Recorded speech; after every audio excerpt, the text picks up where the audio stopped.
हुसैनपुर गांव में सलीम नाम का एक गरीब किसान अपनी बीवी शबनम और दो बच्चों के साथ रहता था। दिन रात खेत में पसीना बहाने के बावजूद भी दो वक्त की रोटी के लाले पड़े रहते थे।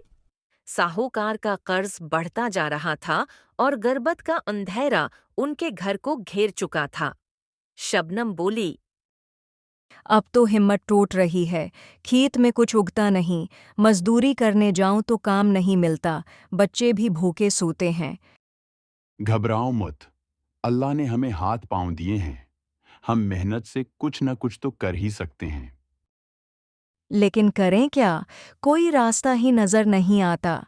कल मैं गांव में जाकर देखती हूँ, शायद कोई हल मिल जाए। अगली सुबह शबनम गांव के मजार की तरफ गई और वहां एक फकीर बाबा को बैठे देखा। उनके चेहरे पर नूर था और वो बहुत पुरसकून लग रहे थे। शबनम उनके पास गई और अपनी तमाम परेशानियां बयान की। शबनम बोली, बाबा जी, हम बहुत गरीब हैं। दिन रात मेहनत करते हैं लेकिन कुछ भी दरस्त नहीं होता। आप कोई रास्ता दिखाइए। बेटी, मेहनत का फल जरूर मिलता है, मगर सही समत में की गई मेहनत ही कामयाबी देती है। तुम अपने शौहर के साथ मिलकर काम करो, कामयाबी जरूर मिलेगी। बाबा जी, हमारे पास तो कोई जरिया ही नहीं। फकीर बाबा ने पास बंधे एक घोड़े की तरफ इशारा करते हुए कहा। ये घोड़ा अब से तुम्हारा हुआ, उसका अच्छा इस्तेमाल करना। ये तुम्हारी तकदीर बदल सकता है। शबनम को कुछ समझ न आया, मगर उसने घोड़ा ले लिया और शुक्रिया उदा करके घर आ गई। सलीम ने पूछा, ये घोड़ा कहाँ से लाए हो? फकीर बाबा ने दिया है, कहते हैं ये हमारी कसमत बदल देगा। मगर घोड़े से हम करेंगे क्या? हम उसकी मदद से लकड़ियां बीच सकते हैं। जंगल से सूखी लकड़ियां इकट्ठी करेंगे और बाजार में फरोख्त करेंगे। सलीम को ये ख्याल पसंद आ गया। अगले ही दिन वो जंगल गए, सूखी लकड़ियां जमा की, घोड़े पर लाद कर बाजार पहुंचे। लकड़ियां अच्छे दामों में बक गईं। शबनम और सलीम की मेहनत रंग लाने लगी। घोड़े की मदद से लकड़ी का कारोबार खूब चलने लगा। घर में रोज चूल्हा जलने लगा। बच्चे सैर होकर खाने लगे और आहिस्ता आहिस्ता कर्ज भी उतरने लगा। लेकिन गांव का लालची साहूकार रशीद ये सब देखकर जल भन गया। वो सोचने लगा कि अगर सलीम ने जल्द कर्ज अदा कर दिया तो उसके सूद का फायदा खत्म हो जाएगा। वो नहीं चाहता था कि कोई गरीब उसकी गिरफ्त से निकले। रशीद बोला, ये सलीम दिन बदन अमीर हो रहा है। अगर यही हाल रहा तो जल्द कर्ज चुका देगा। ये हमारे लिए अच्छा नहीं। रशीद का नौकर बोला, मालिक, हम क्या करें? इसकी कमाई का सहारा किया है। नौकर ने कहा, उसका घोड़ा। बिल्कुल। अगर घोड़ा ना रहा तो काम भी बंद हो जाएगा। रात के अंधेरे में घोड़ा चरा लेंगे। रात को नौकर सलीम के सहन में घुसे। घोड़ा दरख्त से बंधा था। जैसे ही वो घोड़ा खोलने लगे, शबनम की आंख खुल गई। उसने देखा कि दो लोग घोड़ा ले जा रहे हैं। शोर सुनकर नौकर घबरा गए और घोड़ा छोड़कर भाग गए।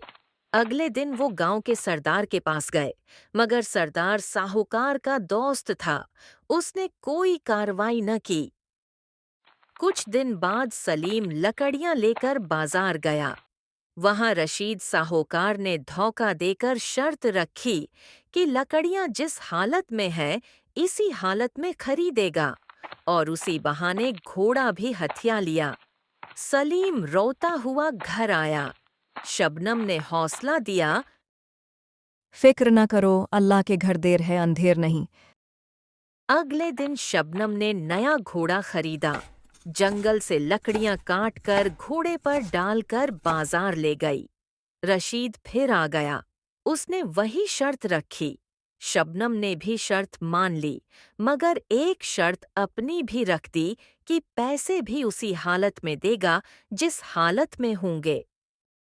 जब रशीद ने शबनम को पैसे दिए तो शबनम ने पैसे लेने से इनकार कर दिया और कहा कि मुझे पैसे भी उसी हालत में चाहिए जिस हालत में थे। पैसे तुमने धोती में से निकाले हैं, इसलिए मुझे पैसों के साथ तुम्हारी एक टांग भी चाहिए। ये सुनकर रशीद परेशान हो गया और कहा कि पैसे लो और जाओ। शबनम ने कहा कि मैं टांग लिए बगैर नहीं जाऊंगी। आखिर में शबनम ने होशियारी से रशीद को उसकी अपनी शर्त में फंसा दिया। मजमा लगा, फैसला हुआ और रशीद को घोड़ा, लकड़ियां और 4,000 रुपए देने पड़े। शबनम और सलीम ने कर्ज अदा कर दिया और इज्जत से जिंदगी गुजारने लगे।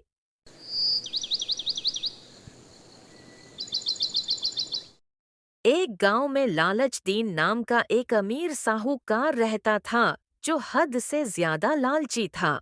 वो गरीब किसानों को बहला फसला कर अपनी जमीन ठेके पर काश्त के लिए देता, फिर चालाक शर्तें रखकर उनकी मेहनत का हक मार लेता था। देखो भोला, ये गरीब कुसान भी कितने अजीब होते हैं। जानवरों की तरह दिन रात मेहनत करते हैं और बदले में 2 वक्त की रोटी को तरसते रहते हैं। और मुझे देखो, मुझ जैसा मालिक बस बैठे बैठे हुक्म चलाता है और सारी फसल मेरे गोदामों में भर जाती है। बिल्कुल दरस्त कहते हो सीठ जी। पूरा गांव आपकी मिट्टी में है। उनकी मेहनत का फायदा उठाना आपसे बेहतर कोई नहीं जानता। पूरे गांव पर आप ही का राज है। आपकी मर्जी के बगैर एक पता भी नहीं हिलता। राजा तो मैं हूं ही। मैं उन बेवकूफों को ऐसी ऐसी शर्तों पर अपनी जमीन ठेके पर देता हूं कि मेहनत ये करते हैं और फसल में हड़प कर लेता हूं।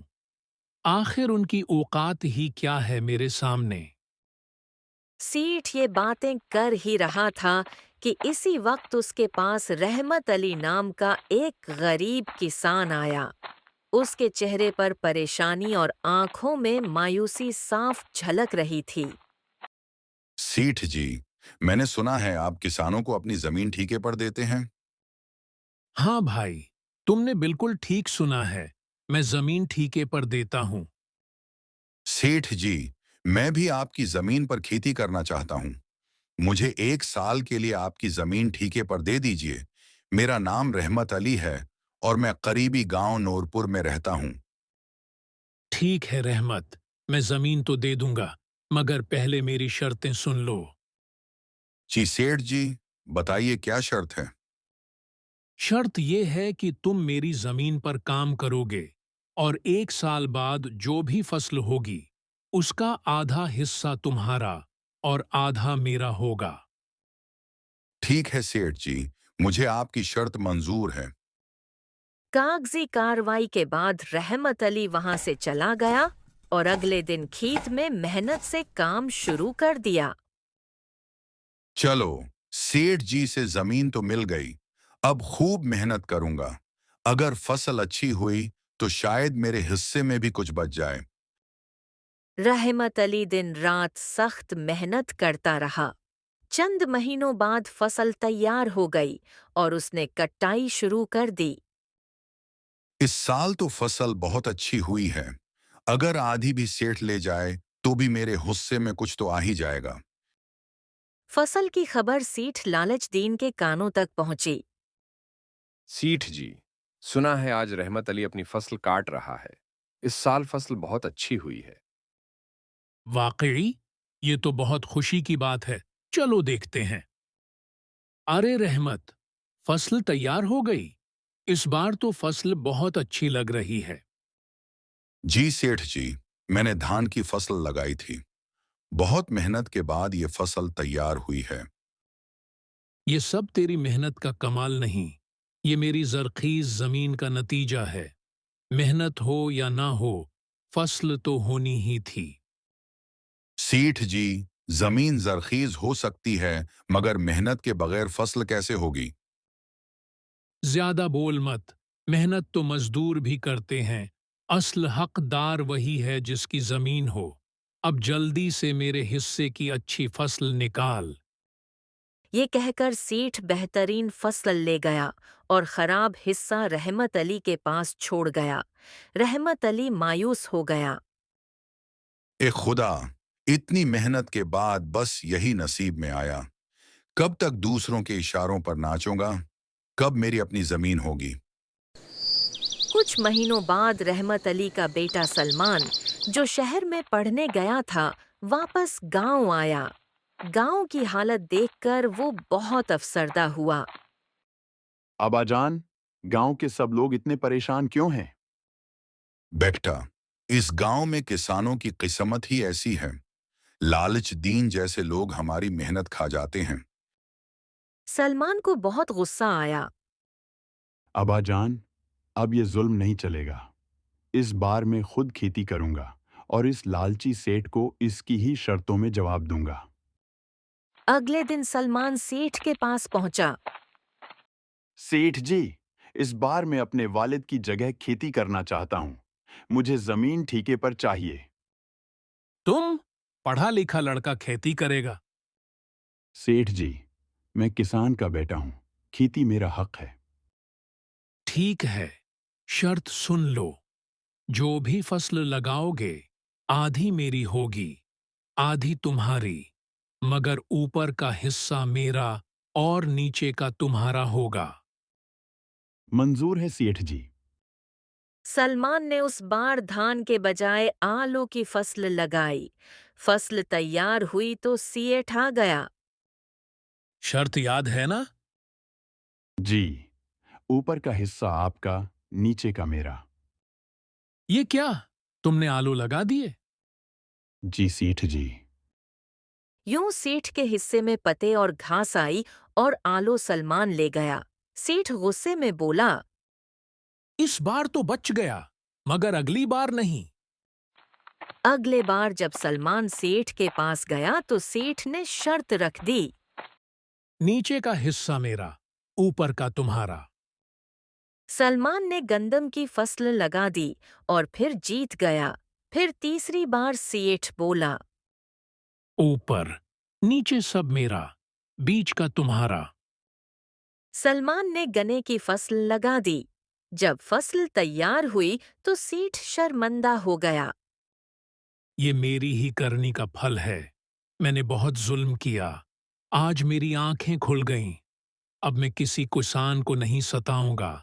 सबकी जमीन और हक वापस करूंगा। यूं सलमान की अक्ल और मेहनत से सेठ सीधे रास्ते पर आ गया और गांव के सब किसान खुशहाल हो गए। दोस्तों, अगर कहानी अच्छी लगी हो तो पसंद जरूर करें और ऐसी मजीद कहानियों के लिए चैनल को सब्सक्राइब करना न भूलें।